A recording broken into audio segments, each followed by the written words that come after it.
our text in front of us this morning, John chapter 11. If you would open up your Bible to John chapter 11. John is writing this account with a very specific goal in mind.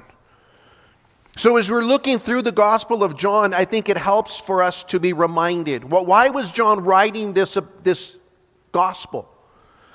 And we find that in John chapter 20 and verse 30, he tells us the reason for the writing of the Gospel of John. Watch what it says in John chapter 20 in the 30th verse. And truly, Jesus did many other signs in the presence of his disciples, which are not written in this book. But these were written that you may believe that Jesus is the Christ, the Son of God, and that believing you may have life in his name. So we know what the intent of the writer was. He wants you to believe that Jesus is the Christ, that he's the Son of God, and that in believing you have life. And so that's the whole intent. John chapter 11, I think especially, he's going to bring that whole idea to light here in John chapter 11. And what's going to happen as we go through this text, you're going to find that the word believe is used 8 times in John chapter 11. In the whole account of John, it's used over 100 times, all the different forms of belief. But just in this one chapter, he says 8 different times, he says, you have the opportunity to put your faith, to believe in the Son of God. And so it's an incredible chapter. You see, you and I go through some dark times in this life. Whether it's the loss of a family member, a spouse, a child. Maybe it's a divorce. Man, it feels like someone died. Or maybe, you're going through a time where you don't know how you're going to survive tomorrow, man, and you lost your job financially, you're in distress. And then you realize, you know what, this whole thing, man, God wrote these verses so that we could be comforted, so that we can find hope beyond this life, in the hope in Jesus Christ and what he's accomplished. Now, we come to the 5th I am statement that Jesus makes. We've covered 4 of the I am statements. If you remember back, Jesus said, I am the bread of life. He said, I am the light of the world. I'm the door that everyone has to come in through in order to be saved. And then he used another term, that he's the good shepherd. And so all of these terms, Jesus says, I am the good shepherd. I am the light of the world. And it was a reference to God. The word I am means that, he is all of that. He was, he is, always will be. It's a verb. I am. And it's incredible because we're going to look at this lesson, and it's the lesson of the resurrection. Jesus is going to say, I am the resurrection and the life. And so he's going to give us the 5th I am statement. We'll see as we go to chapter 14, Jesus says, I am the way, the truth, and the life. In John chapter 15, he's going to say, I am the true vine. And so he's got all of these I am statements that he makes. In this particular passage, we're going to encounter Mary, Martha, and Lazarus. Mary, Martha, and Lazarus were close friends of Jesus. Jesus, anytime he would make his way to Jerusalem, that's where he would stay the night at. There at Mary and Martha's house and Lazarus' house. And it's incredible because Jesus had built a very close relationship with that family. With Mary and Martha and with Lazarus.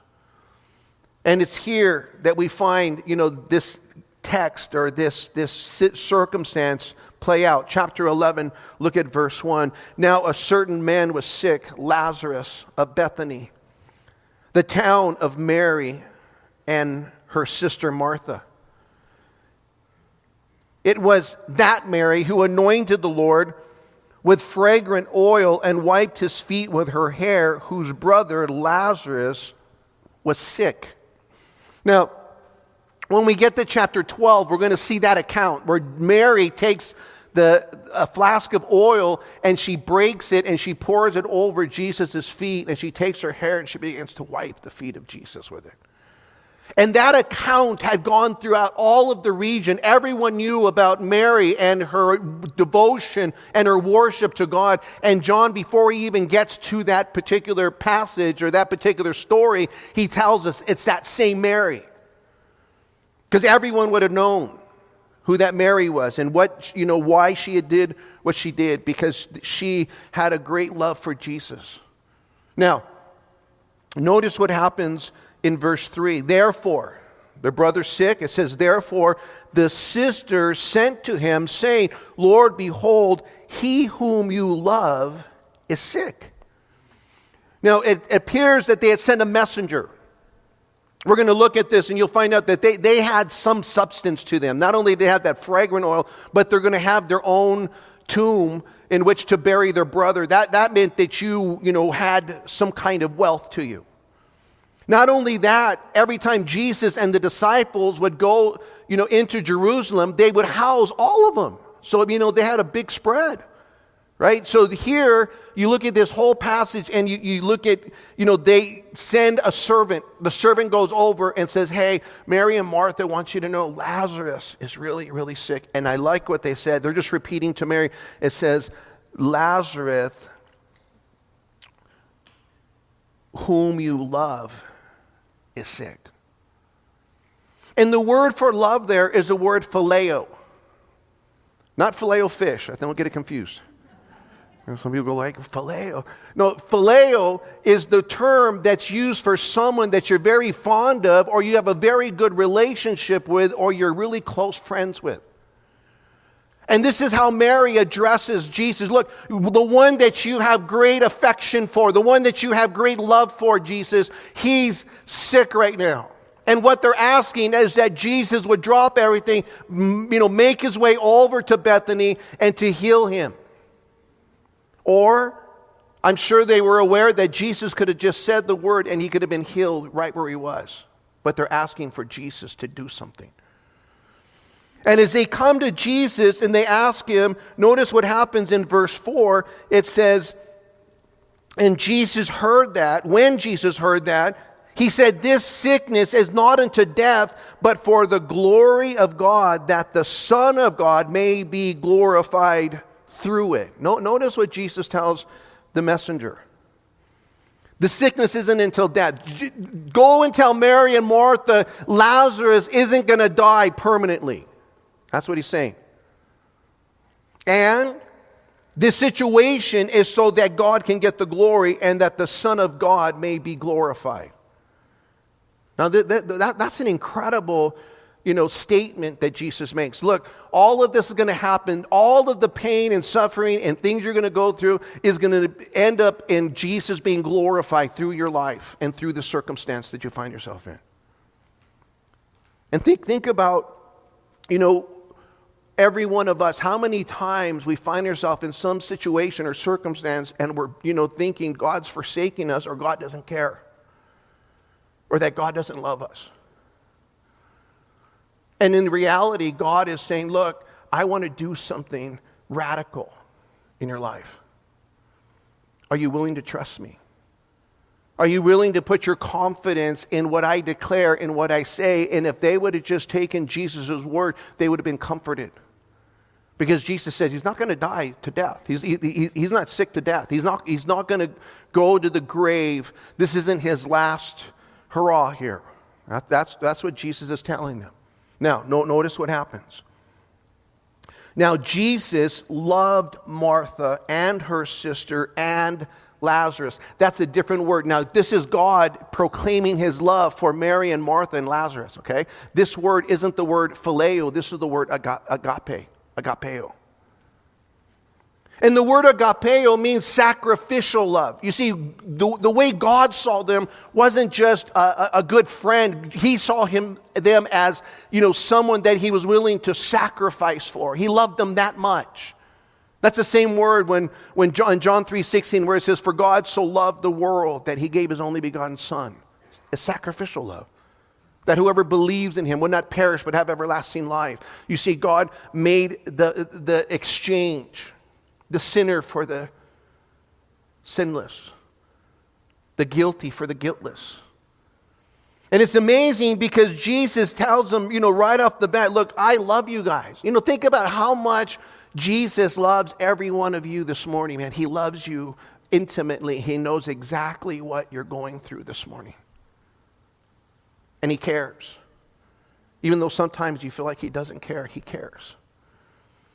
And he wants to use the circumstances to bring glory to himself so that your faith would grow and that your life would be, transformed and that you would be someone who's growing in your relationship with God. That's God's desire. And he knows how to do that. He knows where to push your buttons. He knows what you have to experience and what difficulties you have to go through in order to get your attention, but also that he could be glorified. And that's exactly what Jesus is declaring in these passages. Look at verse 6 now. So when he heard that he was sick, he stayed 2 more days in the place where he was. And after this, he said to the disciples, let us go to Judea again. And the disciples said to him, Rabbi, lately the Jews sought to stone you. And are you going there again? And Jesus answered, are there not 12 hours in the day? If anyone walks in the day, he does not stumble, but he sees the light of this world. But if one walks in the night, he stumbles because the light is not in him. Now, Jesus is telling his disciples, hey guys, we're going to make our way back to Judea. Remember, it's only 2 miles outside of Jerusalem here. And the disciples right away are going, man, Lord, if we go back there, they're going to hunt you down. There's already an APB on you. They already got, you're already on the radar. They're looking for you. They're just waiting for you to show up. And then the word will get back to the Pharisees. The Pharisees will come. They're going to arrest you. And, he's really telling them, or the disciples are telling Jesus, man, that's a bad decision to make. And he goes, but wait a second, our friend Lazarus is dead. We got to go over there. Now, watch this, guys. It's a cool story. It says Jesus waited 2 days, right? So here's how it plays out. The messenger was about a 20-mile where Jesus was at this time, about a 20-mile journey, about a whole day. It would take, a good 10, 12-hour day. They would have left early in the morning. They would have got to Jesus there. It's believed that he died somewhere while this guy was on his journey over there. This guy comes back, which is another day, and tells Mary and Martha, hey, this is what Jesus said.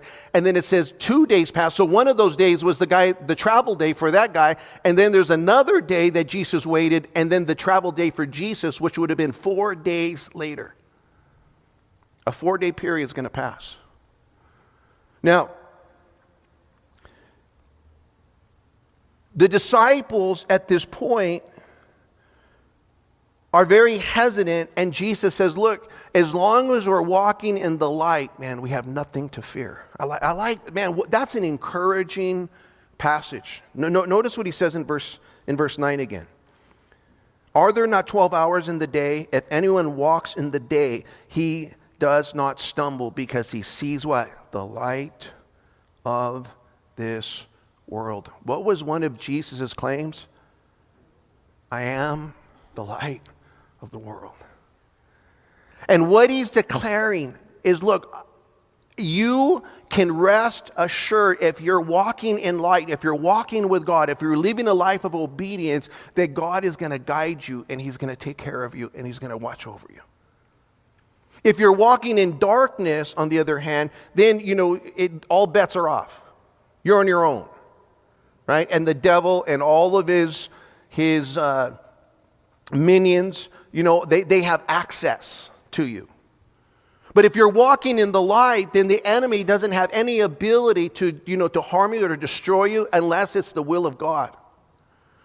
And it's incredible because notice what he says at the end of that passage, verse 11. He says, these things he said, and after that he said to them, our friend Lazarus sleeps, but I go that I may wake him up. And the disciples said, Lord, if he's sleeping, he'll get well. And, they're thinking, hey, he's taking a nap, leave him alone.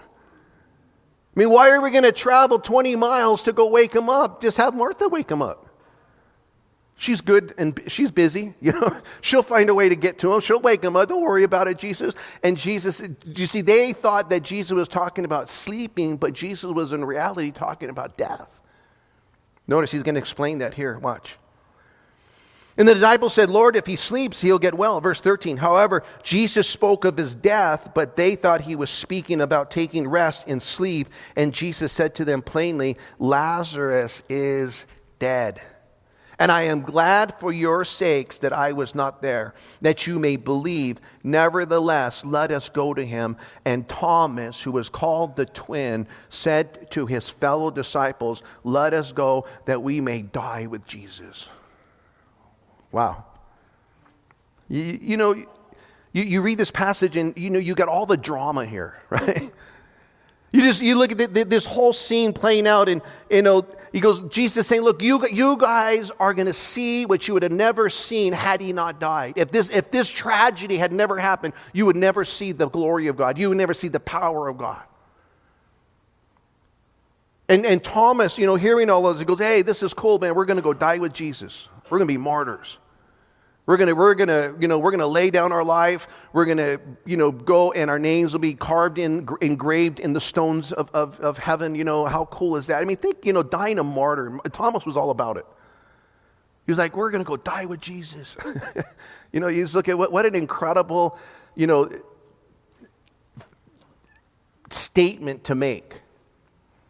And it's here as Jesus, is making his journey over to Bethany that we encounter, another incident. Watch this. Look at verse 17. And when Jesus came, he found that he had already been in the tomb for 4 days.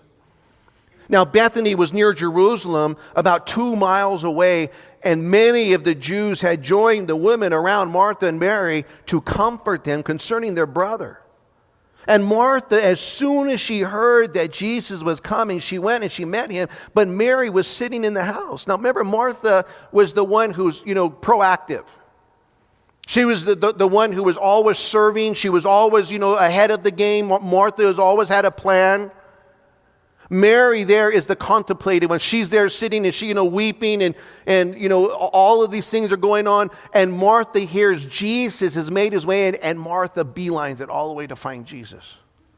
She just makes her way and she goes, what? Where's Jesus at? I want to find him. He's over here. He's right outside of town. She makes the journey and she finds Jesus. And the first thing that she says to Jesus, look at verse 21. And Martha said to Jesus, Lord, if you had been here, my brother would not have died. Wow. Lord, if you would have just shown up when we needed you, we wouldn't be experiencing the grief that we're experiencing right now. And how many times, man, we've said the very same thing in our own lives. Lord, if you would have just helped in this circumstance or in this situation, or I wouldn't have to go through all of the mourning and grieving for my husband or for my wife or for my parents or for my kids or whatever circumstance you faced this morning, you realize that we have the tendency to, blame God for our situation. And Jesus, as he's, having this conversation with her, he just, takes in her grief. He doesn't rebuke her. I love that. He doesn't say, oh, woman, what is wrong with you? Why don't you just believe what I'm telling you? Look at what he does. Look at verse 25 and actually verse 23.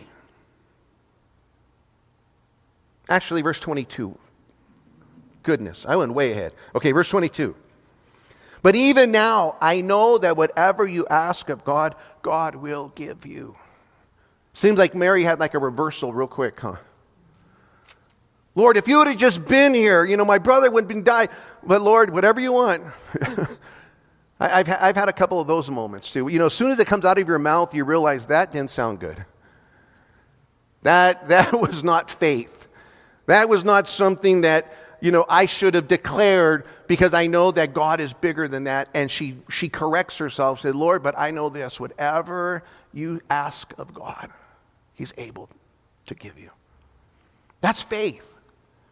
Faith even in the midst of despair, right? Lord, I know that you're capable of doing what is impossible. That's what Mary's declaring here. And then notice what Jesus says to her, verse 23. He says, your brother will rise again. And Martha said to him, I know that he'll rise again in the resurrection at the last day. Now, what she's declaring is what every Jew would have known. Is that there's going to be a resurrection of the body. There's going to be a time when, we're given that old body, and it's going to rise again. Daniel, in Daniel chapter 12 and verse 2, he would have declared it. Watch what he says in Daniel chapter 12, verse 2. Many of those who sleep in the dust of the earth shall awake, some to everlasting life, and some to shame and everlasting contempt. Those who are wise shall shine like the brightness of the firmament, and those who turn many to righteousness like the stars forever and ever. Isn't that a great passage? It was in John chapter 5, just earlier, when Jesus was talking to his disciples. He says, do not marvel at this, for the hour is coming which all who are in the graves will hear his voice and come forth, and those who've done good to the resurrection of life, and those who've done evil to the resurrection of condemnation. And the Bible tells us that we're all going to live forever.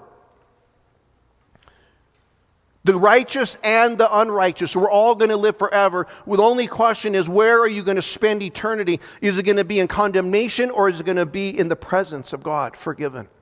That's the question. And as Martha is talking to Jesus, she says, Jesus, I know my brother's going to rise again. I know that in the last day he's going to get his body back. And Jesus wasn't talking about a future event. He was talking about now. And he's going to explain to her, and I think one of the most incredible statements in the New Testament. I mean, how many times we go, man, that's an incredible statement Jesus makes. Look at chapter 11:25 now. Watch what he says. And Jesus said to her, I am the resurrection and the life. And he who believes in me, though he may die, shall live. And whoever lives and believes in me shall never die. Do you believe this? And what Jesus is declaring is, look, no matter what your circumstance may be, you and I have the promise of eternal life. Death doesn't have power over you any longer the moment you put your faith in Jesus Christ as your Lord and Savior. Death had been defeated. And Jesus says, I am the resurrection. The resurrection isn't some event. I am the resurrection. And I am the life. He's not some event. He's the person of the resurrection. And as he declares that to his disciples, and I love what he says at the end there. He says, and he who believes in me shall never die. Isn't that a cool picture? If you put your faith in Jesus Christ, you're never going to die. Now, he's not talking about a physical death. He's talking about a spiritual death. The Bible describes two different deaths, the death of the flesh and then the death of eternity. And the word death literally means that you've been separated. And so when you and I think of the physical death, that's your soul being separated, your spirit being separated from your body. But the eternal death is when you are separated from God. Forever and ever and ever. That's eternal death. And Jesus says, if you believe in me, you shall never die. You'll never experience the second death, man, ever in your life. Now, Mary, or Martha, I should say, in verse 27, said to Jesus, yes, Lord, I believe that you are the Christ, the Son of God, who's come into the world. Wow. What a profession of faith. I believe that you are the Messiah. That's the word Christ. Literally means the Messiah, the coming one, the one that all the Old Testament prophets had foretold. I believe that you're the Messiah. And I also believe that you're the Son of God. Jesus, over and over throughout the Gospel of John, had been declaring that he's the Son of God. He was God incarnate, God in the flesh. He goes, I believe that. And I also believe that you've come into the world to save sinners.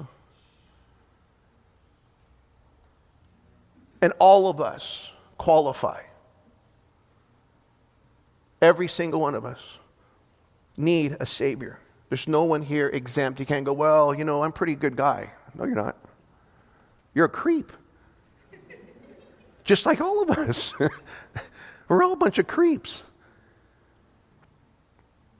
And we need the grace of God. And we need God's, help, God's favor, God's forgiveness placed upon our lives. And Martha understood exactly what was going on. She understood that Jesus was going to do something. And even though at this point she couldn't see clearly what he was going to do, she says, Lord, I believe.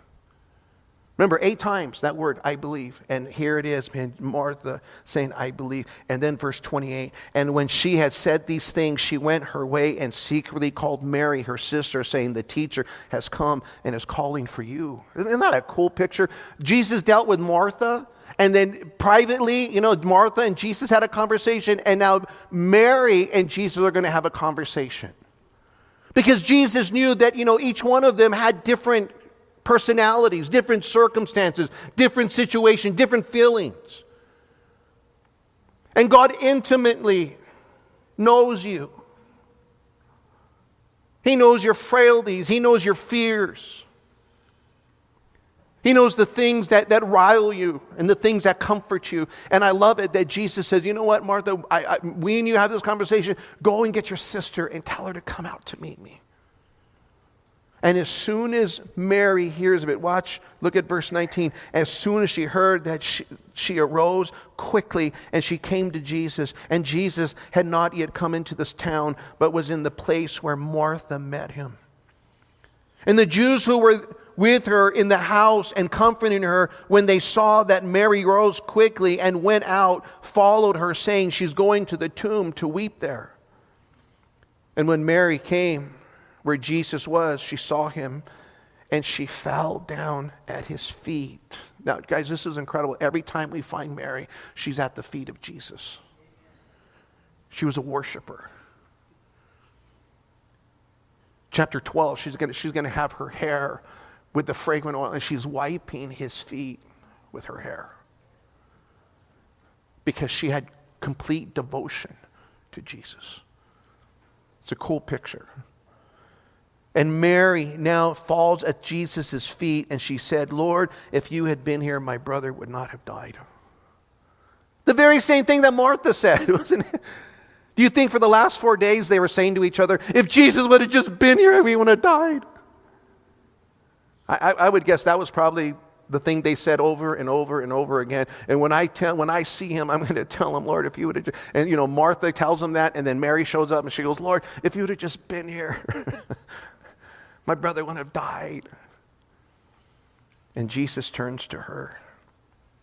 Look at verse 33, man. I love this. Therefore, when Jesus saw her weeping, and the Jews came with her weeping, he groaned in the spirit and was troubled. Notice the intimacy that Jesus has, the care that Jesus has. It says he groaned within himself. The word for weeping was they were crying, very, very loudly. But Jesus just, it says he, in this whole thing, groaned in his spirit. And then watch this. And he said, where have you laid him? They laid him, Lord, come and see. And they said to him, Lord, come and see. And watch this. Jesus wept. Guys, that's the shortest verse in the whole Bible. Jesus wept. And it wasn't a weeping like Mary and the Jews. The idea is that some tears rolled down the eyes of Jesus. He was moved because of the grief. Possibly he's moved because he had understood that the payment for sin was so great that the wages of sin is death. And he's looking at the firsthand the payment for it, the consequence for it, and it says that he wept. It could be that he's weeping because he's going to have to go bring Lazarus from the dead. And Lazarus doesn't want to come. It's like, leave me alone. I'm fine over here, man. I'm with Jesus. Don't mess with me. And it's incredible because here, Jesus not only weeps, but notice one more time it says, and the Jews said how he loved him. And some of them said, could not this man who opened the eyes of the blind also have kept this man from dying? Notice what the naysayers are saying. If Jesus is so powerful, why didn't he stop Lazarus from dying in the first place? That's really what they were declaring. He has the power to open up the eyes of the blind, but he didn't have the power to heal this sick man before he died. And so they were, using this situation to disparage Jesus. And then, man, incredible. Look at verse 38. And Jesus, again groaning in himself, came to the tomb. It was a cave, and the stone laid against it. Notice again, guys, it says Jesus was groaning in himself. That's the third time Jesus was groaning. He was weeping, and then he was groaning. 3 different instances where Jesus was moved for the circumstances that these girls had endured. And don't think, man, that Jesus doesn't sympathize when you're going through trials or tribulations or loss or difficulties. He does. He sympathizes with us. Matter of fact, the writer of Hebrews, in Hebrews 4:14, it says this, seeing then that we have a great high priest who has passed through the heavens, Jesus, the Son of God, let us hold fast our confession, for we do not have a high priest who cannot sympathize with our weaknesses, but was in all points tempted as we are, yet without sin. Let us therefore come boldly to the throne of grace that we may obtain mercy and find grace to help in our time of need. I love that. Jesus is approachable. He knows your difficulties. He knows your hurts. He knows your pains. He knows your scars. He knows the things that have happened to you as a child. He knows when no one else saw in your marriage, the pain and the hurt and all the things that have gone. You think Jesus knows. And he sympathizes. And he's able, to meet you right where you're at and to comfort you and to bring hope in the middle of your circumstance. Whatever it is.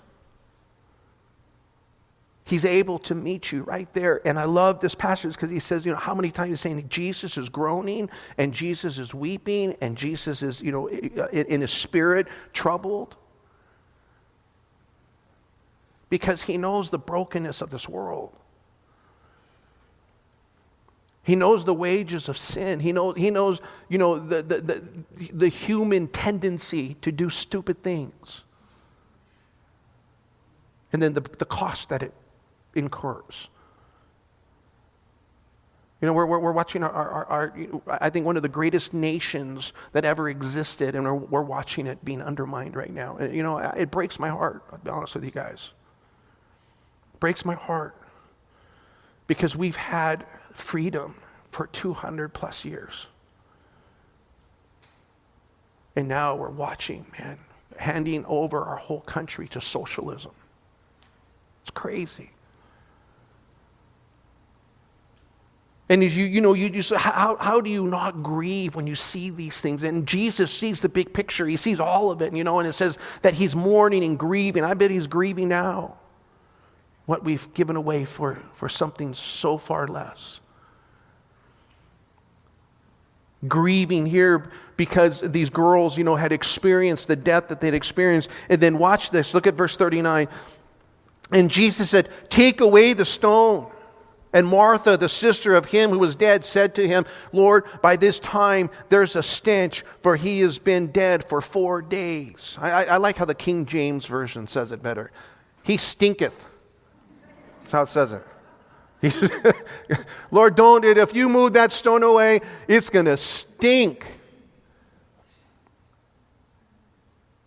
And Martha, remember who it is? It's Martha who said, I believe in the Son of God. I believe in the resurrection. And Martha still, man, is wrestling like, how in the world can Jesus take someone who's been dead for 4 days and bring him to life again? How can that happen? And she says, you pull that stone back. You don't even get it, man. It's going to reek to high heaven.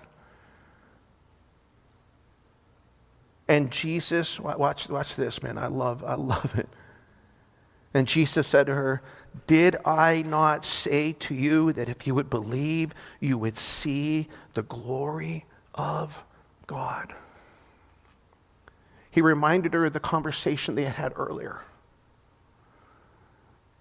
He reminded her, didn't I tell you that if you would just believe, you would experience something that you would have never experienced otherwise. You would see the glory of God. And how many times, man, does God want to be glorified in our lives, man, if we would just trust him?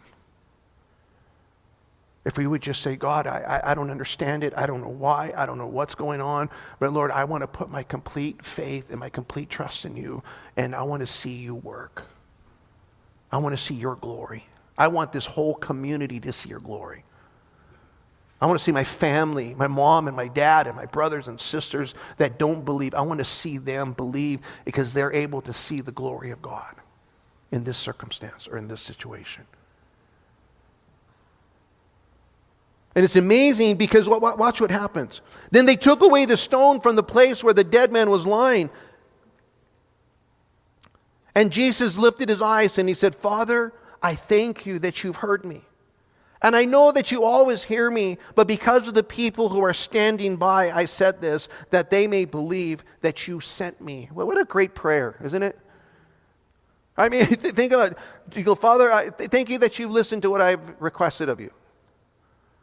And I know you always listen to me, but I'm just telling them so that they would understand that you listen to me. And so that's my prayer. Isn't that a great prayer? Sometimes God wants us just to pray so that others would understand that it was God who intervened.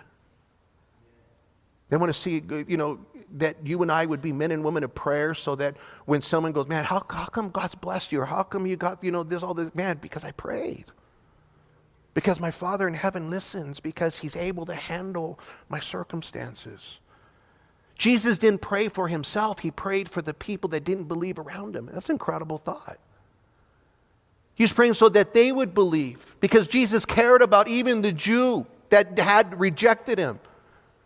And you're going to find out as a result of this, many are going to come to faith in him. Because of Lazarus' death, there's going to be a revival in Bethany.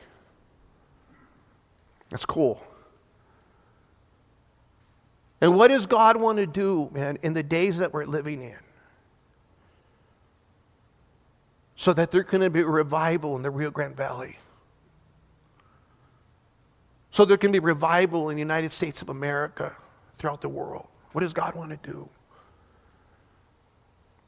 You see, no one's going to listen until there's something that's going to get their attention, right? And now, 4 days in the grave, I think that would get your attention. Someone in the grave for 4 days, right? Like, okay, you can't deny this one, right? That's a little bit hard because the Jews had this belief that it takes 3 days for the spirit to finally depart from the body that was left in the tomb. That's what the Jews believe. And the fourth day, the deterioration of the body is so bad that the spirit now departs from it and isn't there anymore. And I think that's why Jesus waited 4 days. He wanted it to be, look, this isn't a near-death experience we're talking about here. This is a dead experience. Right? A near-death experience, someone elevated over their body and they saw the operating room and, then it was just this, I had a near-death experience. No, 4 days.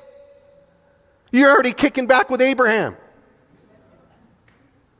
You're already there with Elijah and all the guys. You're like, man, this is awesome. I don't want to go anywhere. And then Jesus goes, hey, Lazarus.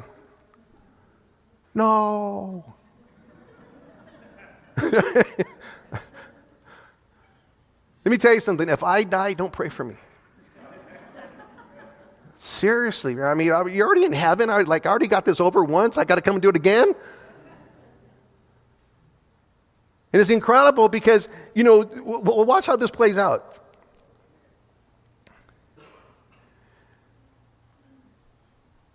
And when he had said these things, he cried with a loud voice, Lazarus, come forth.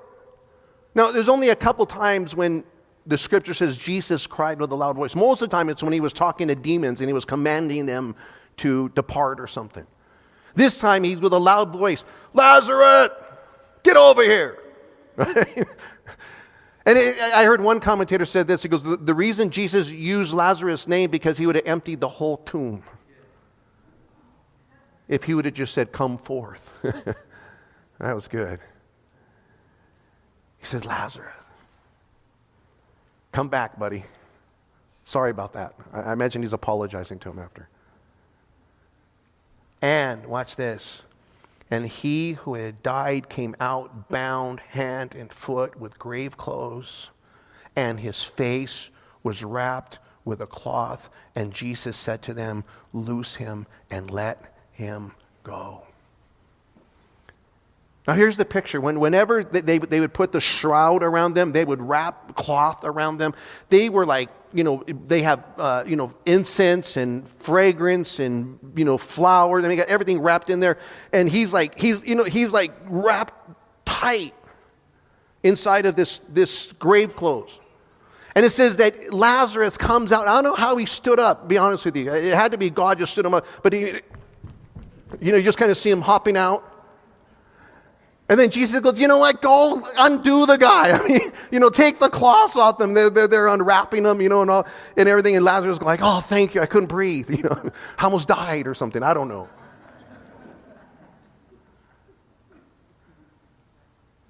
And Lazarus comes out of the grave. And what Jesus is declaring that is that he's the giver of life. Eternal and life here. And I think it's a greater picture, guys. I think it's a picture that we were all dead at one point.